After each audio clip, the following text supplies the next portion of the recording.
Hello, Education 1301. Here's your week 7 explanation.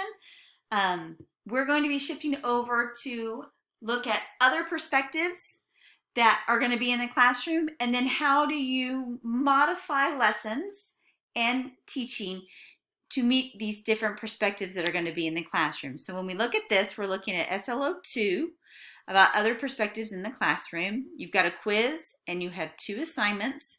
One is going to be a field experience. The first set of module materials is going to be over those different perspectives. The first one's going to be over gender, looking at boys and girls. So this one's called For Every 100 Girls. And so it goes through a list of statistics. So for example, for every 100 girls diagnosed with special education disability, 217 boys are. And so it goes into different things about different types of disabilities. Kindergarten's earlier than this. For every 100 women enrolled in college, there's 78 men. Why is that? And so that's a conversation we drill down a little deeper in 2301 as one of the topics.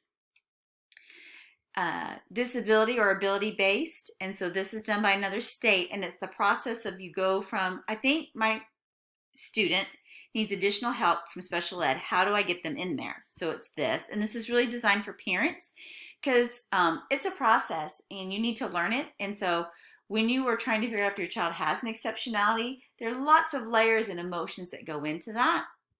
This one is a nice one. It includes gender, race, and learning style to look at these boys and how they learn, because we're not just an ability, we're not just a gender, we're not just a race, we're not just an ability, intelligence. We're all of them put together. And so when we're in a classroom, everybody has different things, and how do we teach them the best way for them? So this is how we're going to do it: scaffolding and differentiated instruction. So the idea is, if someone's learning addition, the next thing you're going to teach them is going to be adding 2-digit numbers, or maybe subtraction. You're not going to be teaching them calculus. It's the next skill. So in your classroom, you may have no 2 people going to be learning the exact same information next, because it's what you tie into your learning in your prior knowledge. So this is a video over that, looking at ability levels, looking at learning styles and preferences, intelligences. Then this one's going to be over a teaching method called the jigsaw, and this has to do with group work. Now, I've had group work situations where I'm the only person who does the work, and when I get information from other people, it doesn't really go with the assignment, and so people can easily get frustrated, and the other people don't learn the information. So how can you make it a more equitable process? This is a really good model. So you've got your Module 7 quiz over the perspectives and the learning styles, or the differentiated instruction, 2 attempts. Then you've got your first assignment. And so when we talk about a lesson, here's your typical, you have a learning objective. We talked about behavioral objectives. The student will be able to describe, I'll be able to hear that, 3 steps in sequence on a diagram. So I know where they're going to do it, how well they have to do it. It has to be 3 steps in sequence, and they're going to describe it. So I have my materials. Then you have your lesson, and this is going to be your teaching, where you're going to show them the information you want them to learn. Then you always have an application or guided practice. So then they're going to take the materials and you're going to help them process it, and then they're going to practice it on their own. So that's the standard learning cycle. Depending on the university you go to, they may call them different things. So let's say, and you always will have different types of learners in the classroom. For this one, you're going to come up with 5.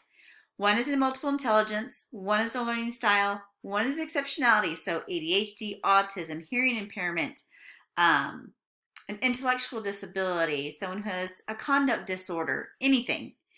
One English language learner, and then you can pick one more.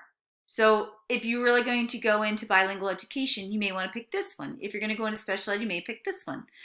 So what I've done is, this is your example of what it's going to look like. So for example, show a video of the water cycle. Well, I have somebody who has a hearing impairment in my classroom. What am I going to do? How do I differentiate instruction for them?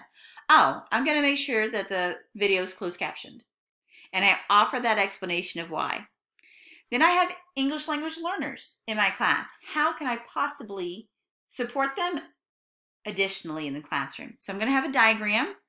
And so for this one, I'm going to write vocabulary words on a chart. So I'm going to the most important information when they walk out of the room they need to know how to spell, understand, are going to be evaporation, condensation, and precipitation. That's going to be it. So I have things for groups. So for this, when they're practicing, I'm going to let them learn, pick for themselves how they learn best, how they want to practice learning the information. So they're going to get into groups for my interpersonal learners. They can choose between a poem. They can choose to do dance movements as well. Can do that. So they can pick it. And then they've picked, they're practiced, and then I'm going to have art supplies, and they're going to create the water cycle themselves in a 3D model. And this will be for my spatial learners. So that's it. So what you're going to do is take this plan over the Alamo and do the exact same thing. It can look exactly like my example. The 4th grade Texas history lesson over the Alamo. So you can see I've got the SLO here. I've got what the lesson's going to be, the application, and the follow-ups. What you're going to do is there may already be something in here that is for an intelligence, a learning, and so all you'll do is you'll go in and highlight it in a different color, tell me who it's for, and tell me why it's there and how it supports that learner. So that's going to do it. For this one, you don't need to have APA formatting. Just submit that paper. Then you're going to do Field Experience 3, where we're going to be looking at the learning environment. It is the unsung hero in the background that you prep.